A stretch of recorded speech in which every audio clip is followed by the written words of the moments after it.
नमस्कार। आज हम बात करेंगे 1947 में हुए बंगाल के विभाजन की। एक ऐसी कहानी जिसे अक्सर नज़रअंदाज कर दिया जाता है। ये सिर्फ नक्शे पर एक लकीर खींचने की कहानी नहीं है, बल्कि उस भविष्य की है जो कभी बन ही नहीं पाया। तो हम इस पूरी कहानी को 5 हिस्सों में देखेंगे। पहले समझेंगे कि उस वक्त हालात क्या थे, फिर बात करेंगे एक दूसरी योजना की। इसके बाद देखेंगे कि वो फेटफुल डिसीजन कैसे लिया गया, उसका अंजाम क्या हुआ और आज भी उसकी विरासत हमारे साथ कैसे है। तो कहानी का सबसे बड़ा सवाल यही था, बंगाल का क्या होगा? क्या उसे भारत और पाकिस्तान के बीच बांट दिया जाएगा या फिर वो एक बिल्कुल नया आज़ाद मुल्क बनेगा? मतलब दांव पर बहुत कुछ लगा था। तो चलिए शुरू करते हैं पहले हिस्से से। ये समझने के लिए कि बंगाल इस मोड़ पर पहुंचा कैसे, हमें थोड़ा सा इतिहास में झांकना होगा। देखिए, अंग्रेजों की एक सीधी साधी पॉलिसी थी, फूट डालो और राज करो। और इसका सबसे बड़ा उदाहरण हमें 1905 में देखने को मिला, जब उन्होंने पहली बार बंगाल को बांटा था। हाँ, ये बात और है कि जबरदस्त विरोध के बाद 1911 में इसे वापस लेना पड़ा। पर तब तक धार्मिक बंटवारे के बीज बोए जा चुके थे। हिंदू मुस्लिम तनाव यहाँ से और गहरा होता चला गया। तो जब हम 1940 के दशक में पहुंचते हैं, तो बंगाल एक अजीब सी जगह बन चुका था। एक तरफ तो वो भारतीय राष्ट्रवाद का, मतलब आज़ादी की लड़ाई का एक तरह से नर्व सेंटर था, लेकिन दूसरी ही तरफ हिंदू और मुस्लिम समुदायों के बीच सियासी दूरियां इतनी बढ़ चुकी थीं कि खाई बहुत गहरी हो गई थी। तो इसी टेंशन भरे माहौल में बंगाल के सामने दो बिल्कुल अलग अलग रास्ते रखे गए। चलिए अब दूसरे हिस्से में देखते हैं कि ये समाधान क्या थे। और पता है सबसे दिलचस्प बात क्या थी? ये दोनों रास्ते एक दूसरे से बिल्कुल जुदा थे। एक तरफ तो थी माउंटबेटन योजना, जो सीधी सीधी बात करती थी, बंगाल को धर्म के आधार पर बांट दो। लेकिन दूसरी तरफ एक बहुत ही रेवोल्यूशनरी आइडिया था, जिसे कहा गया यूनाइटेड बंगाल प्लान। इसमें एक पूरे के पूरे आजाद बंगाली देश की बात थी। इस प्लान को सोहरावर्दी शरत बोस समझौते के नाम से भी जाना जाता है। और इसमें क्या था? इसमें था कि बंगाल एक आजाद मुल्क बनेगा, जो ना भारत का हिस्सा होगा ना पाकिस्तान का।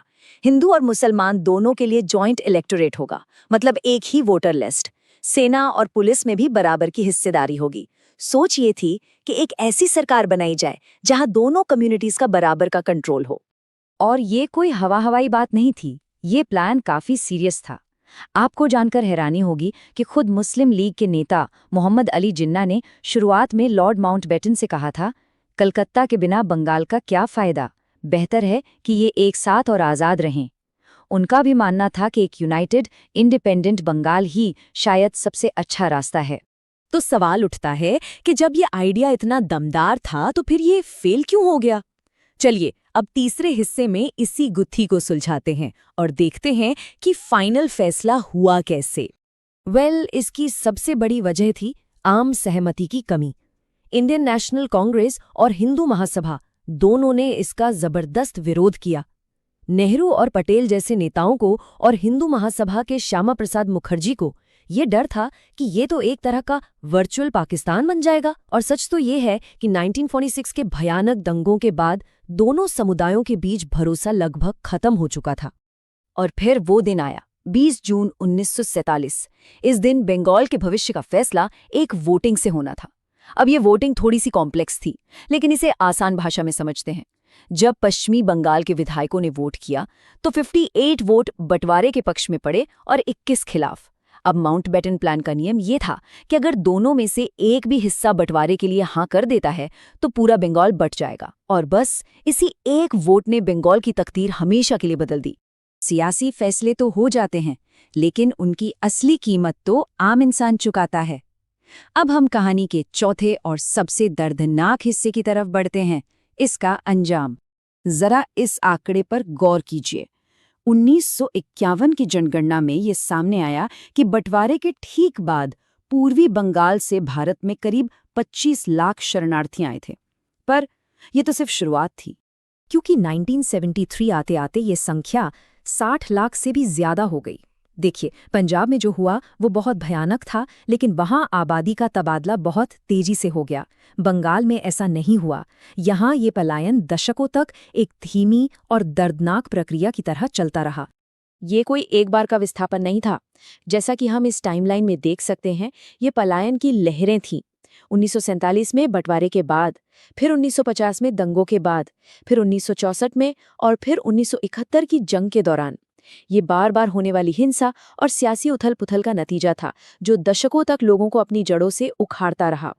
तो अब आते हैं हम अपने आखिरी हिस्से पर, देखते हैं कि इस बंटवारे का वो लंबा असर क्या हुआ, आर्थिक और भू-राजनीतिक तौर पर, जो आज भी हमारे सामने है।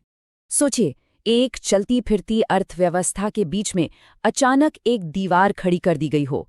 पश्चिम बंगाल के हिस्से में कलकत्ता जैसा बड़ा इंडस्ट्रियल हब और सारी जूट मिलें आ गईं, लेकिन उनके पास कच्चा माल और अनाज की भारी कमी हो गई।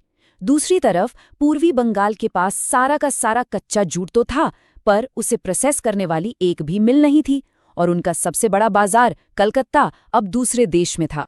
ये जो आंकड़े हम देख रहे हैं, ये इसी आर्थिक तबाही का एक छोटा सा उदाहरण है। दोनों ही तरफों को एक टूटी फूटी सप्लाई चेन को बिल्कुल स्क्रैच से, यानी शून्य से खड़ा करना पड़ा। पूर्वी पाकिस्तान में जूट का उत्पादन तो ज्यादा था, पर मिलें भारत में थीं। इस एक चीज ने दोनों तरफ की इकोनॉमी को बुरी तरह से तोड़ा। और इसका असर सिर्फ बंगाल तक ही नहीं रहा। जरा सोचिए, नॉर्थ ईस्ट इंडिया को बाकी देश से जोड़ने वाली ज्यादातर रेल लाइनें और सड़कें पूर्वी बंगाल से होकर जाती थीं। बंटवारे के बाद ये सारे रास्ते बंद हो गए। नतीजा, हमारा पूरा पूर्वोत्तर भारत भौगोलिक रूप से कट सा गया, और इसका असर आज तक महसूस किया जाता है। तो आखिर में ये सवाल हमें सोचने पर मजबूर करता है। 75 साल से भी पहले नक्शे पर खींची गई एक लकीर आज भी 25 करोड़ से ज्यादा लोगों की जिंदगी, उनकी इकोनॉमी, उनकी सियासत और उनकी पहचान को कैसे तय कर रही है। ये एक ऐसी विरासत है जिसके साथ पूरा दक्षिण